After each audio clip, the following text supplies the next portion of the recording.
I've made what I think is my best Prism Commoner deck yet. Does my record agree? Let's find out. Hi friends, welcome back to Nearly Same Games. I'm Neil, and this is the Armory Report. This week's event is Commoner, and I've decided to upgrade my Prism deck a little bit. First off, I wanted to take out the blue pummels. I don't think they did well enough, and they're kind of a liability because they block for 2, and if I need the block, I want to have a block for 3.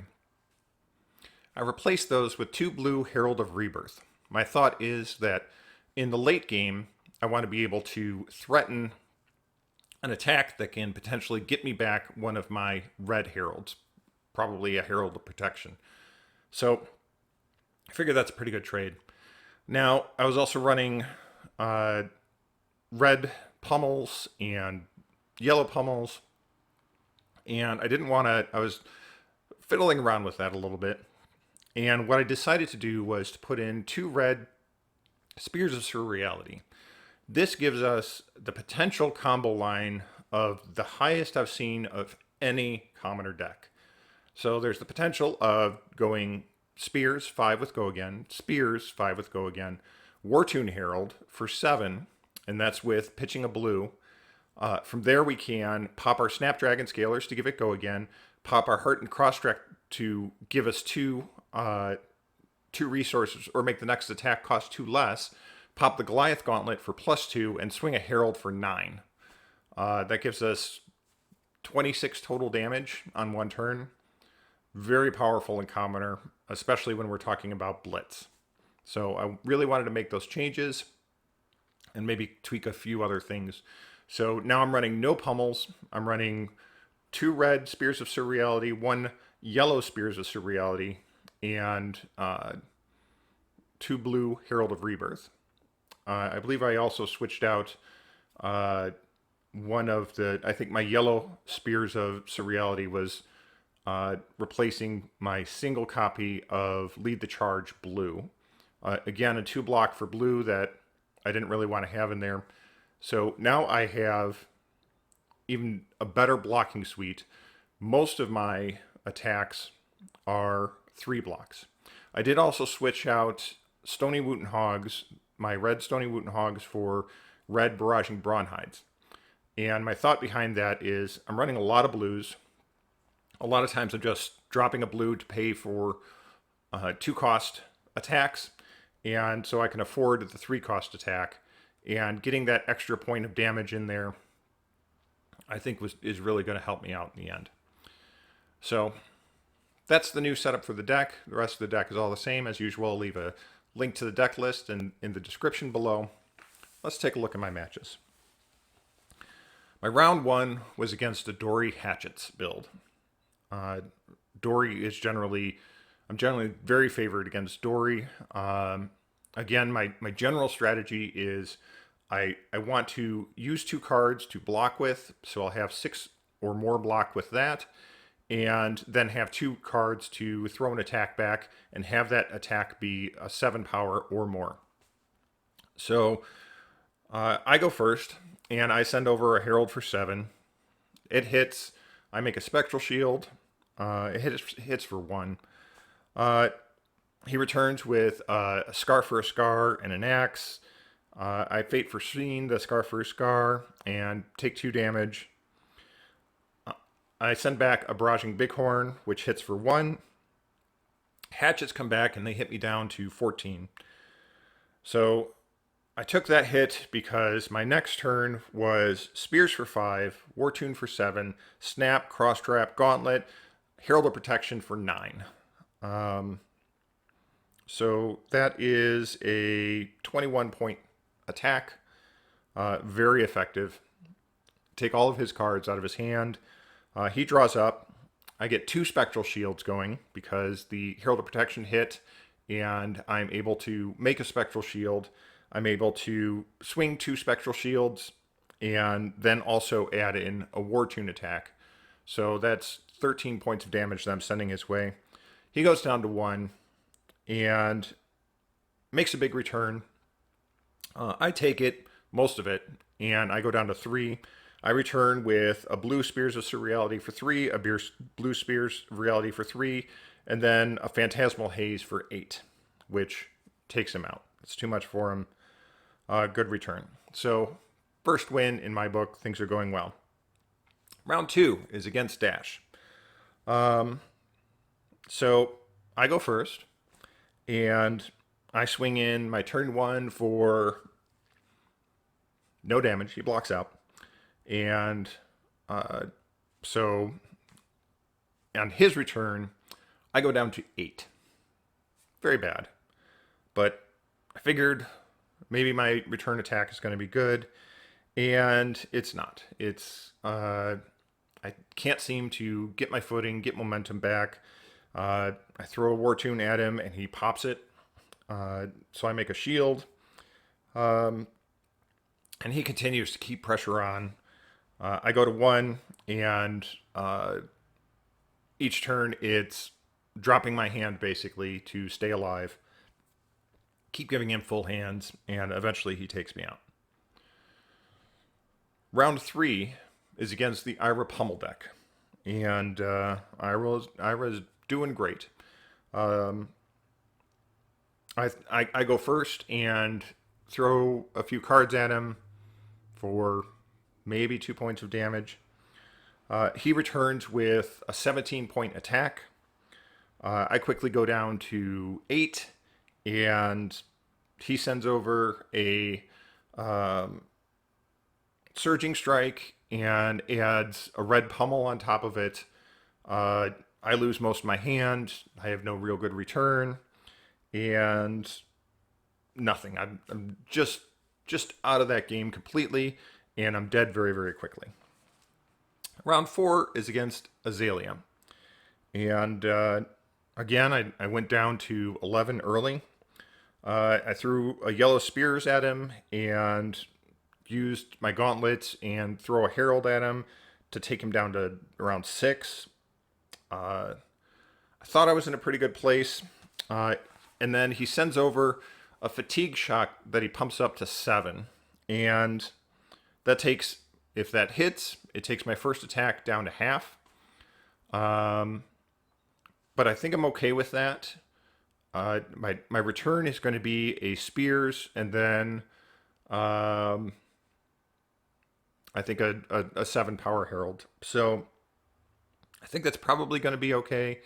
And I don't really want to block that out. That block would cost me most of my hand in order to stop that hit from happening. So I figure I'd just take it. He pops his Snapdragons, and he has a headshot for 5 that he loads up, and I'm at 5. So I'm stuck. I have to block. So I block for 3 and go down to 2. And I'm able to send over the Barraging Bighorn, but it costs me a blue, it costs me my Heart and Cross Strap, and I'm able to send it over, and it's coming over for 4, but it also threatens 5 if he doesn't block with 2. So he blocks with 1 card, so I get 2 points of damage through. Still works okay for me, so he's down to 4, but yeah, he sends over a Dominated Arrow for 5, which I can't block. So my record is 1-3. That's terrible. So this is what I consider to be my best deck, and why is it doing so horrible? Well, what am I doing to it that is so horrible, I think is more of the question. Let's rewind and go back to my match with Dash. I win the die roll. Dash is a very aggressive deck. It wants to throw a bunch of damage at you and buff it all up and wipe you out pretty quickly. But the thing about Dash is that she runs out of steam, well, pardon the pun, if you go to the long game potentially. She'll have to resort more to firing her gun, and if you can keep a high enough life total early on and then start to present good pressure to her, she'll kind of peter out a little bit. So what I should have done with that is gone second. And the really important reason to go second is that they're going to attack or not, or they're just going to use setup. Setup is probably not great for you, especially because Dash's power, again, bursts out of the gate really quickly. And so it can threaten your life total very fast. But if you go second, you can have their first attack come at you and potentially have 12 points of damage that you can block out of your hand. Use your whole hand to block out and try to block out that full 12 points of damage. In Commoner, in order to hit over that 10-point threshold is complicated. And some decks can do it pretty quickly, but a lot of decks will have a hard time doing it consistently. So if you block out that first hand, you can go back to the plan of throwing 7-8 power attacks every turn and holding back those 2 cards to block. But you also start out with 4 cards on that first turn. So you can potentially either send over a larger volley with those 4 cards or arsenal a card that would be important later so that you could block with 3 cards on a turn and still be able to fire back with that 7 power attack. And it's that consistency of that 7 power attack that really keeps it going. The same thing goes with Ira. I should have gone second to be able to dump my hand on the block and be able to draw back up and have a 4-card hand to start off with putting on the pressure. Now, they could potentially take all of that damage, and there's a decent potential that you're just throwing back 7 on that first turn, and they don't care so much about taking that 7 and the extra on-hit effects you have. You don't have having things go to your soul is an advantage for later, and you could potentially exploit that. But these aggro decks are going to be very greedy about their hands. And so if you can get that early damage in, then that next 7 that you threaten is much more of a threat, and the third one threatens lethal. So if you can work on doing that early on, then you're going to have a better chance because you're going to have to do some early blocking with this. And again, patience is important with these aggro decks. It's going to be important to block out early and hold up for that later turn where you can turn on the gas or keep going with these 7 of power attacks every turn, and that will wear down on them, and they'll have to start blocking hopefully before you are dead.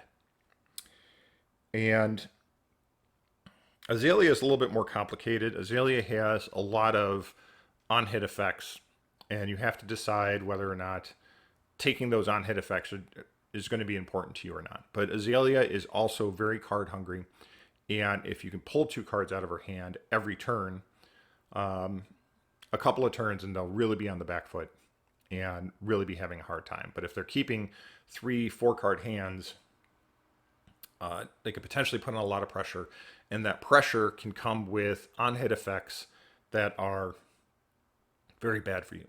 That's another thing that I wasn't really focusing on when I was playing against Azalea. Azalea would throw out a Ravenous Rabble, and every Ravenous Rabble I saw always had a red on top, always. And a few of the decks were running Ravenous Rabbles. I think Dash was running Ravenous Rabbles too, and always hit a red, so they're always swinging for 4, which is annoying. But those don't have on-hit effects. And with Azalea, you have to be considering what is that on-hit effect coming with the arrow that's coming after that. And if I'm going to take 3 points of damage, I'd probably rather take it from a Ravenous Rabble than whatever that arrow is. So, a lot of misplays on my part. I think that I could have done a lot better playing my deck and using its strengths. I really got greedy. A lot of the times I'm looking at, ooh, I've got this Spears of Surreality in here. I've got a blue. I've got a Herald. So maybe I'll just block with one card. And on those times, I just got hyper focused on that. And I should have been working on keeping my life total higher and not necessarily worrying about that kind of pressure. That kind of pressure is what you want for the later game. It worked really well against in my Dory match because I had that really powerful attack, and I would probably take a hit for that attack, but you still can't be greedy, and you still can't be fall in love with your hand. You have to realize the situation that you're in, and if they're having a good attack, you need to pull back a little bit and keep in mind that a 7 power attack is a lot of damage coming through. And they're going to have to consider some amount of blocking, and if they don't, it's going to kill them pretty quick. So with that trade-off, consider your early blocks and do not. Again, this is the same thing I ran into early on, where I fell in love with pummel attacks, and I'll keep my hand and take more damage because I want to get this pummel and I want to hold on to this, and then it doesn't work out very well for me. So you really need to consider what you need to block with, what your game plan is going to be, and what your long-term game plan is going to be. If I had taken a lot of power out of Dash's hands, or blocked a lot of Dash's early attacks, eventually she was going to have a lower power hand, and I was going to be able to, again, keep following up with those 7, 8 power attacks and wear her down to the point where I'm taking 2 cards out of her hand. And then having that 6 block is going to be real difficult because a lot of decks can't produce that much power with 2 card hands. And that's the goal, is to get them to that. So consider that. Consider what deck you're playing against on whether or not you want to play first or let them play first, and really work on making that work to your advantage. So until next time, I'm Neil, and this has been the Armory Report.